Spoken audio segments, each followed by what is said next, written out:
জানাবো ফেব্রুয়ারিতেই নির্বাচন হতে হবে, টালবাহানা চলবে না, বলছেন বাবলু। পিআর ছাড়া নির্বাচন হলে দেশে বিপর্যয় সৃষ্টি হবে, বলছেন ডক্টর হেলাল উদ্দিন। সংস্কার না হলে আমাদের পরিণতিও নূরের মতো হবে, বলছেন হাসনাত। জানিয়ে দেব বিএনপি এখন বেহেশত ও দোজখের মাঝামাঝি আছে, বলছেন রনি। এবং সর্বশেষ জানাবো দেশে পাকিস্তানি মনোভাবের পোলাপান জন্মালো কিভাবে, বলছেন কাদের সিদ্দিকী। এতক্ষণ শুনছেন সংবাদ শিরোনাম, এবারে বিস্তারিত। তবে তার আগে অনুরোধ থাকবে আমাদের চ্যানেলটি সাবস্ক্রাইব করে বেল আইকনটি ক্লিক করুন। দেশে পাকিস্তানি মনোভাবের পোলাপান জন্মালো কিভাবে, বলছেন কাদের সিদ্দিকী।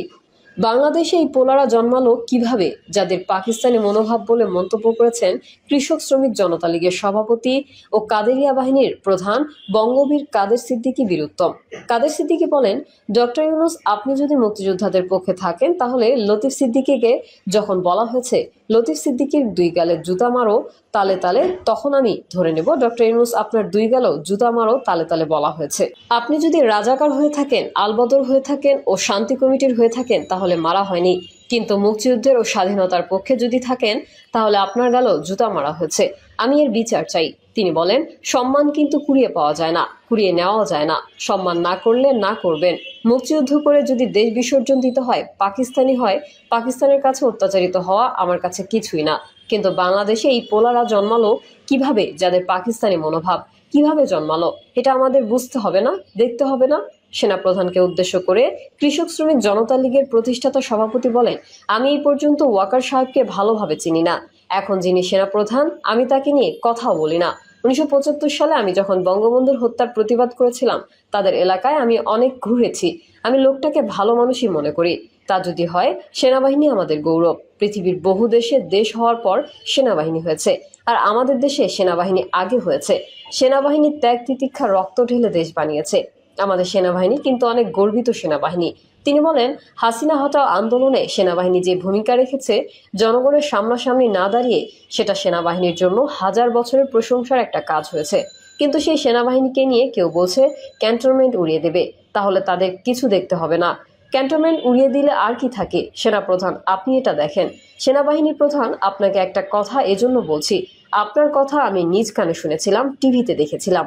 আপনি বলেছিলেন দেশের দায়িত্ব আমি নিলাম। আলহামদুলিল্লাহ, আপনি দেশের ভালো করবেন, এই দায়িত্ব নিলেন। আপনি যদি সত্যিই দায়িত্ব নিয়ে থাকেন তাহলে দেশে এত অরাজকতা কেন? পিআর ছাড়া নির্বাচন হলে দেশে বিপর্যয় সৃষ্টি হবে, বলছেন ডক্টর হেলাল উদ্দিন। বাংলাদেশ জামায়াত ইসলামীর কেন্দ্রীয় কর্মপরিষদ সদস্য ও ঢাকা মহানগরী দক্ষিণের নায়েবে আমির অ্যাডভোকেট ডক্টর হেলাল উদ্দিন বলেছেন, অন্তর্বর্তীকালীন সরকার জনগণের আকাঙ্ক্ষা উপেক্ষা করে পিআর পদ্ধতি ছাড়া নির্দিষ্ট একটি দলকে প্রাধান্য দিয়ে যদি নির্বাচন পরিচালনা করে তাহলে দেশে বিপর্যয় সৃষ্টি হবে। তিনি বলেন, বর্তমান সরকারের কর্মকাণ্ডে জনমনে সংশয় তৈরি হচ্ছে। এই সংশয় দূর করতে সরকারকেই উদ্যোগ নিতে হবে। অন্তর্বর্তীকালীন সরকার একটি দলের ভাষায় কথা বলছেন এবং সাংবিধানিক সংকটের দোহাই দিচ্ছে।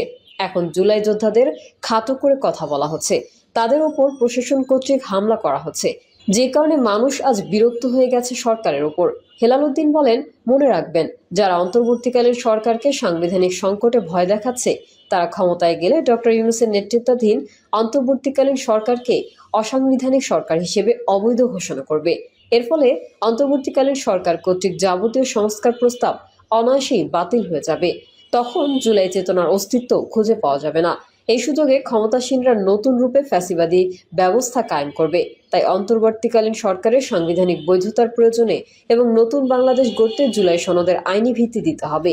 ডক্টর হেলাল উদ্দিন বলেন, পিআর পদ্ধতি এবং জুলাই সনদের আইনি ভিত্তি রাষ্ট্রপতির অধ্যাদেশের মাধ্যমে দিতে না পারলে গণভোটের মাধ্যমে জনগণের মতামতের ভিত্তিতে চূড়ান্ত করতে হবে। সরকার ফ্যাসিবাদের উত্থানে সহযোগিতা না করে অনতিবিলম্বে পিআর পদ্ধতি এবং জুলাই সনদের আইনি ভিত্তি দিতে গণভোটের আয়োজন করতে হবে। নতুবা জনগণ রাজপথে নেমে এলে এর দায় সব সরকারকেই বহন করতে হবে। হঠাৎ করে নির্বাচনের রোডম্যাপ ঘোষণা সন্দেহজনক, বলছেন গোলাম পরোয়ার। জামায়াত ইসলামীর সেক্রেটারি জেনারেল অধ্যাপক মিয়া গোলাম পরোয়ার বলেন, আমাদের অনেক বক্তব্য মিসকোট করা হয়। বলা হচ্ছে জামায়াত ইসলাম নির্বাচন চায় না, কিন্তু আমরা বলছি ফেব্রুয়ারি না, দরকার হলে ডিসেম্বরে নির্বাচন দেন, কিন্তু তার আগে দৃশ্যমান বিচার, প্রতিটি সেক্টরের সংস্কার ও জুলাই সনদের আইনি ভিত্তি দিন। কিন্তু তা না করে প্রধান নির্বাচন কমিশনার হঠাৎ করে নির্বাচনের রোডম্যাপ ঘোষণা করলেন, যা সন্দেহজনক। 3টি নির্বাচনে জনগণ ভোট দিতে পারেনি। এবারও কোনো ষড়যন্ত্র করা হলে তা জনগণ মেনে নেবে না। খুলনায় জুলাই গণঅভ্যুত্থান, গণমাধ্যম ও আগামীর বাংলাদেশ শীর্ষক আলোচনা সভায় অতিথি হিসেবে জামায়াত নেতা গোলাম পরোয়ার এই মন্তব্য করেছেন। ফেব্রুয়ারিতেই নির্বাচন হতে হবে, টালবাহানা চলবে না, বলছেন বাবলু। ভাসানী জনশক্তি পার্টির চেয়ারম্যান বীর মুক্তিযোদ্ধা শেখ রফিকুল ইসলাম বাবলু বলেছেন, অন্তর্বর্তী সরকার ও নির্বাচন কমিশন ঘোষিত আগামী বছরের ফেব্রুয়ারিতে জাতীয় নির্বাচন অনুষ্ঠিত হতে হবে। এই নিয়ে কোনো টালবাহানা চলবে না। রফিকুল ইসলাম বাবলু বলেন, গত 16 বছর কিভাবে একটা ফ্যাসিস্ট সরকার দেশ পরিচালনা করেছে সেটা আমরা সবাই জানি। তারা গুম, খুন ও দুর্নীতির মাধ্যমে দেশকে একটা অন্ধকার সময়ে নিয়ে গিয়েছিল। আমরা জনগণের সহযোগিতায় সেই ফ্যাসিস্ট সরকারের পতন ঘটিয়েছি। আমরা গণতন্ত্র মঞ্চ ও বিএনপি মিলে 31 দফা সংস্কার প্রস্তাব দিয়েছি। এই সংস্কার প্রস্তাবনা বাস্তবায়নের মাধ্যমে এই দেশকে আমরা একটি শক্তিশালী গণতান্ত্রিক রাষ্ট্র হিসেবে বিনির্মাণ করতে পারব। এই সময় আগামী নির্বাচনে অ্যাডভোকেট মোহাম্মদ আলীকে ঢাকা 17 আসনে ভাসানী জনশক্তি পার্টির প্রার্থী হিসেবে ঘোষণা দেন তিনি। সংস্কার না হলে আমাদের পরিণতিও নূরের মতো হবে, বলছেন হাসনাত। জাতীয় নাগরিক পার্টির মুখ্য সংগঠক হাসনাত আব্দুল্লাহ বলেছেন, সাবেক ভিপি নুরুল হক নূরের উপর যে আক্রমণ হয়েছে সেটা একটা মেসেজ। সংস্কার না হলে আমাদের পরিণতিও নূরের মতো হবে। গণপরিষদ নির্বাচন, নতুন সংবিধান, বিচার ও সংস্কারের দাবিতে এনসিপির বিজয়নগর উপজেলা কমিটি এই উঠান বৈঠকের আয়োজন করে। এ সময় তিনি বলেন, তারেক জিয়াকে আমরাও দেখেছি মুচলেকা দিয়ে দেশ ছাড়তে হয়েছে, তাকে নৃশংসভাবে মেরে মাজা ভেঙে দেওয়া হয়েছিল। খালেদা জিয়ার যে পরিণতি হয়েছিল, আমাদের জন্য একই পরিণতি অপেক্ষা করছে যদি আমরা এই নিয়ম পরিবর্তন করতে না পারি। নিয়ম পরিবর্তনের জন্য যেটার নাম আমরা দিয়েছি সংস্কার, এটার জন্য সবাইকে অবশ্যই ঐক্যবদ্ধ থাকতে হবে। তিনি বলেন, বিগত 17 বছর বিএনপি, জামায়াত ইসলামী সহ যারাই আওয়ামী লীগের বিরুদ্ধে ন্যূনতম কথা বলেছে তাদেরকে বাড়ি থেকে ধরে নিয়ে গিয়ে সেফ হাউস নামে কারাগারে রেখেছে। এ ধরনের নির্মম কর্মকাণ্ডের পরিবর্তন দেশের মানুষ এখনো দেখে নাই।